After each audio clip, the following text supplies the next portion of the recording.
মার্কিন president Donald Trump বৈচিত্র্য কর্মসূচি এলজিবিটিকিউ সুরক্ষার নির্বাহী আদেশকে বাতিল ঘোষণা করেছেন। লিঙ্গ বলতে শুধু পুরুষ এবং নারীকে স্বীকৃতির কথা জানিয়েছেন তিনি। শীঘ্রই এ নিয়ে নির্বাহী আদেশও জারি করা হবে। আর এর প্রতিবাদে স্বর চড়া করেছে তৃতীয় লিঙ্গের অধিকার সংক্রান্ত সংগঠনগুলো। যুক্তরাষ্ট্রে এবার থেকে সরকারি খাতায় লিঙ্গ দুটি, পুরুষ এবং স্ত্রী। এর বাইরে কোনো লিঙ্গ থাকছে না ডোনাল্ড ট্রাম্পের জামানায়। শীঘ্রই তিনি এই বিষয়ে একটি নির্বাহী আদেশও জারি করবেন। 20 জানুয়ারি শপথ নেওয়ার পর ট্রাম্প বলেন, এখন থেকে আমেরিকার সরকারি নীতি অনুসারে শুধুমাত্র দুটি লিঙ্গ থাকবে, পুরুষ এবং নারী।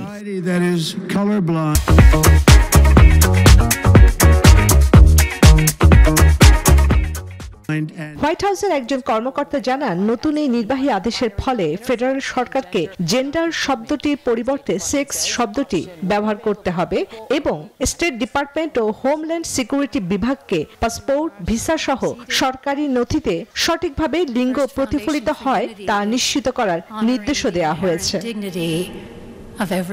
রূপান্তরকামীদের জন্য সরকারি নথিতে পৃথক লিঙ্গের ব্যবস্থা নিয়ে নীতি চালু করেছিলেন যুক্তরাষ্ট্রের প্রাক্তন প্রেসিডেন্ট জো বাইডেন। 4 বছর আগে ওভাল অফিসের দায়িত্ব নিয়েই প্রথম দিনই এই নীতি চালু করেছিলেন বাইডেন। দ্বিতীয়বার ক্ষমতা আসতেই ওই নীতি বদলে ফেলতে উদ্যোগী হলেন ট্রাম্প। ট্রাম্পের এই সিদ্ধান্তের প্রতিবাদে সরব হয়েছে আমেরিকার বিভিন্ন মানবাধিকার। দেশটির তৃতীয় লিঙ্গের অধিকার সংক্রান্ত সবচেয়ে বড় সংগঠন হিউম্যান রাইটস ক্যাম্পেইনের সভাপতি ক্যালি রবিনসন বলেছেন, আমরা পিছু হটছি না, ভয়ও পাচ্ছি না। এর বিরুদ্ধে লড়াই করব নিজেদের সর্বশক্তি দিয়ে। চন্দ্রানী চন্দ্রা, নিউজ 24।